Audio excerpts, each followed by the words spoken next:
आज ही Doubtnut app download करें। Doubtnut पर होगा अब आपके सभी मैथ्स, केमिस्ट्री, फिजिक्स और बायोलॉजी डाउट्स का सफाया। बस अपने क्वेश्चन की फोटो खींचो, उसे क्रॉप करो और तुरंत वीडियो सोल्यूशन पाओ। Download now. Select the correct passive form of the given sentence. तो हमें इस क्वेश्चन में क्या करना है, हमें जो भी सेंटेंस दिया हुआ है उसका करेक्ट पैसिव फॉर्म बताना है, यानी कि इस सेंटेंस का करेक्ट पैसिव वॉइस क्या होगा। तो सेंटेंस हमारा क्या है, चलिए हम सबसे पहले सेंटेंस पढ़ लेते हैं। तो सेंटेंस है the mechanic repaired my car quite satisfactorily, right. तो ये सेंटेंस जो हमारा दिया हुआ है ये एक्टिव वॉइस में है और हमें इसका करेक्ट पैसिव बताना है। तो एक्टिव पैसिव के कुछ बेसिक रूल्स हमें पता होने चाहिए। तो आइए सबसे पहले अगर हम सेंटेंस के टेंस की बात करें तो सेंटेंस में जो हमारा टेंस है ये पास्ट टेंस में। ये देखो हमारा मेन वर्ब है सेंटेंस का, और ये किस फॉर्म में, ये V2 में, यानी वर्ब का सेकंड फॉर्म में। और हम जानते हैं कि वर्ब का सेकंड फॉर्म कौन सा टेंस बताता है, ये पास्ट टेंस बताता है, राइट। बेसिकली पास्ट इंडेफिनिट जिसे हम पास्ट सिंपल भी कहते हैं। और एक चीज़ हमेशा ध्यान रखना है कि जब भी हम पैसिव फॉर्म में चेंज करते हैं तो पैसिव के लिए सबसे ज़्यादा इम्पॉर्टेंट चीज़ क्या है, पैसिव के लिए सबसे ज़्यादा इम्पॉर्टेंट चीज़ है B+V3। जब तक किसी सेंटेंस में बी का कोई फॉर्म और उसके साथ वर्ब का थर्ड फॉर्म नहीं होगा तो वो सेंटेंस पैसिव वॉइस हो ही नहीं सकता है, राइट। अब बी का मैं अलग अलग फॉर्म के बारे में बात करूं तो ये बी जो है ये वाज के फॉर्म में हो सकता है, ये जो बी है ये वर के फॉर्म में हो सकता है, ये जो बी है ये इज के फॉर्म में हो सकता है, ये जो बी है ये आर के फॉर्म में हो सकता है, ये बी एम के फॉर्म में हो सकता है, राइट।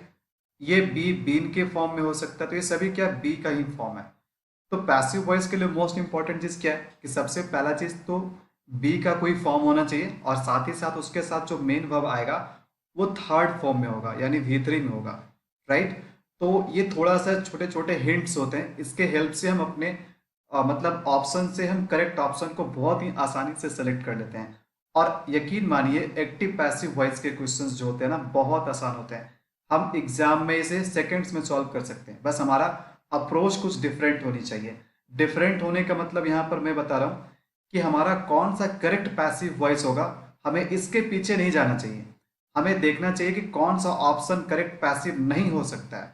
तो जो आंसर हो सकता है उसके पीछे नहीं, जो नहीं हो सकता उसके पीछे अगर हम चलेंगे तो तुरंत ही हम अपने करेक्ट आंसर पे लैंड कर जाएंगे। तो आइए सबसे पहले हम वैसे ऑप्शन को कैंसल आउट करते हैं जो कि नहीं हो सकता है, राइट। तो अगर हम फर्स्ट ऑप्शन की बात करें तो फर्स्ट ऑप्शन में देखो इज लगा हुआ है। हम जानते हैं कि इज प्रेजेंट टेंस की बात करता है, राइट। जबकि जो हमारा सेंटेंस है, जो हमारा गिवन सेंटेंस है ये पास्ट में है, और पास्ट में है तो हमें क्या चाहिए, हमें वाज का फॉर्म चाहिए, वाज या वर चाहिए, राइट। तो वाज सिंगुलर सब्जेक्ट के साथ जाएगा और वर प्लूरल सब्जेक्ट के साथ जाएगा। तो कुल मिला के देखा जाए जो हमारा सब्जेक्ट है, हम जानते हैं कि एक्टिव से पैसिव या पैसिव से एक्टिव में चेंज करते हैं तो जो ऑब्जेक्ट होता है वो सब्जेक्ट बन जाता है और जो सब्जेक्ट होता है वो ऑब्जेक्ट बन जाता है। तो यहाँ पर हमारा सब्जेक्ट क्या बनेगा, माई कार बनेगा। तो माई कार हमारा इस पैसिव वॉइस का क्या होगा, सब्जेक्ट होगा। और माई कार कैसा सब्जेक्ट है, ये एक सिंगुलर सब्जेक्ट है। तो सिंगुलर सब्जेक्ट के साथ अगर ये पास्ट टेंस में तो बी किस फॉर्म में होना चाहिए, वाज के फॉर्म में होना चाहिए। तो इसका मतलब है कि हमें ऑप्शन में सब्जेक्ट के साथ वाज मिलना चाहिए, राइट। और वाज के साथ अगर पैसिव है तो V3 होना चाहिए, है ना। तो चलिए देखते हैं, पहला ऑप्शन में तो नहीं है तो पहला ऑप्शन तो हमारा कैंसिल हो गया। सेकेंड ऑप्शन की बात करें तो सेकेंड ऑप्शन ऑप्शन में क्या है, माई कार वॉज रिपेयर्ड। देखो यहाँ पर बी का भी फॉर्म दिया हुआ है पास्ट में और साथ ही साथ रिपेयर्ड किस फॉर्म में, V3 के फॉर्म में। तो ये चीज़ तो सेटिस्फाई कर रहा है यहाँ पर। अब आगे देखते हैं, quite satisfactorily by the mechanic. तो ये सब कुछ सेटिस्फाई कर रहा है, तो यही हमारा सही आंसर होगा, राइट। तो option second is the correct passive form of the given sentence. बात समझ में आ रही है। अब आप कहोगे कि सर ऑप्शन 1 तो कैंसिल हो गया, ठीक है, ऑप्शन 3 क्यों नहीं हो सकता और ऑप्शन 4 क्यों नहीं हो सकता। देखो इन बाकी के दो ऑप्शंस का भी कैंसिल होने के कई सारे रीजंस हैं। देखो ऑप्शन 3 के बारे में अगर हम बात करें तो यहाँ पर देखो रिपेयर्ड के रूप में V3 तो है लेकिन इसके साथ बी का फॉर्म मिसिंग है, यानी वाज मिसिंग है, इसलिए ये कैंसिल हो गया। ऑप्शन 4 की बात करें तो हम जानते हैं कि जो सब्जेक्ट होगा, जो हमारा गिवन सेंटेंस में सब्जेक्ट होगा वो ऑब्जेक्ट बन जाएगा, लेकिन यहाँ पर ये सब्जेक्ट चेंज नहीं हुआ, अभी भी दी मैकेनिक है, तो इसलिए ये भी हमारा कैंसिल हो जाता है।